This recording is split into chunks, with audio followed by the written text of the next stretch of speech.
আসসালামু আলাইকুম রহমতুল্লাহি ওয়া বারাকাতুহু। বর্তমান সময়ে আমরা একটা বাস্তবতা উপলব্ধি করতেছি, সেটা হচ্ছে শাবাবুল ইয়াউম। আজকের যারা যুবক আছে তারা ইয়ারফাউনা হাদিদান ওয়া আসকালান, তারা বড় বড় লোহার বোঝা কাঁধে নিচ্ছে, ভারী বোঝা কাঁধে নিচ্ছে। দুনিয়ার আয় ইনকাম উপার্জনের জন্য তারা এই কষ্টটা করছে।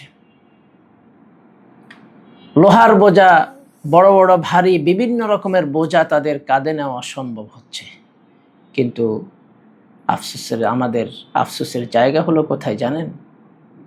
আমাদের আফসোসের জায়গা হলো ওয়াইজা উজ্জিনা লিল ফজরি, যখন ফজরের নামাজের জন্য যখন আজান দেওয়া হয়, তখন লা ইস্তাতিউনা শাবাবাল ইয়াউম। আজকের যারা যুবক আছে, আজকের যারা তরুণ আছে, যারা ভারী ভারী লোহা নিজেদের পিঠে বহন করে, ভারী ভারী বোঝা নিজেদের পিঠে বহন করে, সেই যুবকরা লা ইস্তাতিউনা রাফআল লিহাফ, তাদের গায়ে থাকা সেই শীতকালীন দিন হলে তাদের গায়ে থাকা কম্বল, সেই লেফ, ভারী শীতের কাপড়, এবং গরমের দিন হলে পাতলা মালসি কাঁথা, এগুলি তারা ফেলে মসজিদে আসতে পারে না। গায়ের থেকে সেই সামান্য হালকা ভারী জিনিসটা ফেলে দিয়ে, ছুঁড়ে ফেলে দিয়ে মসজিদে আসতে পারে না। মুলিমাতুন জিদ্দান, এটা অত্যন্ত আফসোসের বিষয়।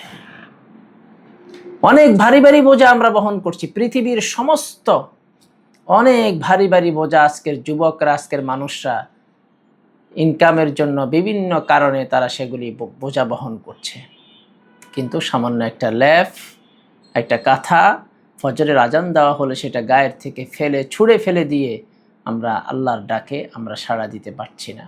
এটা আমাদের একটা বড় একটা পতনের কারণ। আজকে যে সমস্ত কারণে আমরা পতনের বেলাভূমিতে দাঁড়িয়ে আছি, এটাও একটা আমাদের কারণ। এই ঢাকা শহর যখন মিছিল হয়, মিটিং হয়, ইসলামিক দলগুলোর শত শত যুবক রাস্তায় নেমে আসে।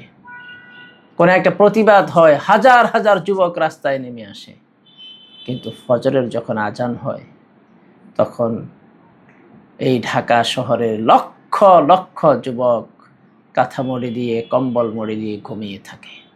এটা বড় বাস্তবতা। এটা অনেক দুঃখ এবং পরিতাপের একটা বিষয়। যেই কারণে আমরা পিছিয়ে আছি, সে কাজের মধ্যেই আমরা নেই।